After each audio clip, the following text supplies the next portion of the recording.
যেই সব ছেলেরা ভিড়ের মধ্যে সুযোগ থাকার সত্ত্বেও অনেক সাবধানে হাঁটে, যাতে একটা মেয়ের শরীরও স্পর্শ না লাগে, নিঃসন্দেহে সেই সব ছেলেরা হচ্ছে কোনো আদর্শবান মায়ের সন্তান। যেসব মায়েদের শিক্ষা ভালো, সেই সব মায়েদের সন্তান অবশ্যই অনেক বেশি ভালো হয়। আসসালামু আলাইকুম আমার প্রিয় ভাই বোনেরা, আপনারা সবাই কেমন আছেন? আশা করি অনেক অনেক ভালো আছেন। আপনাদের দোয়া ভালোবাসা আলহামদুলিল্লাহ আমি অনেক ভালো আছি। আজকের ভিডিওটা ছিল গতকালকে আমি ইফতারির জন্য লেটকা খিচুড়ি রান্না করেছিলাম, তা নিয়ে আজকের ভিডিওটা। প্রতিদিন ভাজাপোড়া খেতে আর ভালো লাগে না, তাই ভাবলাম আজকের ইফতারিতে আমি লেটকা খিচুড়ি রান্না করি, সবজি দিয়ে সাথে মুরগির মাংস দিয়ে। যেই বাবা সেই কাজ। তাই আমি প্রথমেই চাল ডালগুলো ভিজিয়ে রেখেছিলাম অনেকক্ষণ, তারপরে আমি সব রকমের সবজিগুলো কেটে নিয়েছি। এখন আমি রান্নাটা বসিয়ে দিলাম। আমি একে একে সব মশলা দিয়ে মশলাটা সুন্দর করে কষিয়ে নিয়েছি। এখন আমি মাংসগুলো দিয়ে দিচ্ছি। এখানে ছিল মুরগির মাংস, ছোট ছোট করে কেটে নিয়েছি মুরগির মাংসগুলো দিয়ে আমি সুন্দর করে মশলাটা কষিয়ে নিচ্ছি। মাংস আর মশলাটা কষানো শেষ হলে এখন আমি চাল ডালগুলো আগে দিয়ে দেব। চাল ডালগুলো একটু কষানো হলে তারপরে আমি সবজিগুলো দেব।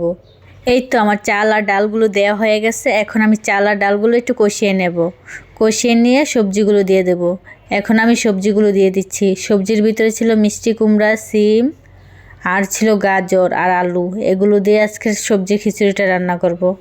সবজিটাও সুন্দর করে কষিয়ে নিচ্ছি। সবজিটা কষানো হলে আমি আবার সামান্য পরিমাণে পানি দিয়ে দিয়েছিলাম। ওই পানিটা দিয়ে একটু কষিয়ে নেব। কষিয়ে নিয়ে বেশি করে পানি দিয়ে দেব, কারণ আজকের খিচুড়িটা আমি রান্না করব একবার পাতলা করে, লেটকা খিচুড়ি যেরকম। আজকের খিচুড়ি আমি বুনা করব না। বুনা করলে কিন্তু এখনই উঠিয়ে ফেলতে পারতাম আমি।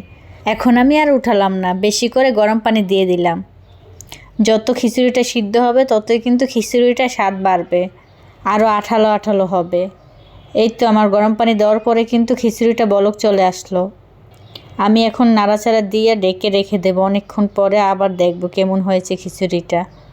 এই লেটকা খিচুড়িটা রান্না করতে কিন্তু অনেক সময় লাগে, তারপরে খিচুড়িটা খেতে অনেক বেশি মজা হয়।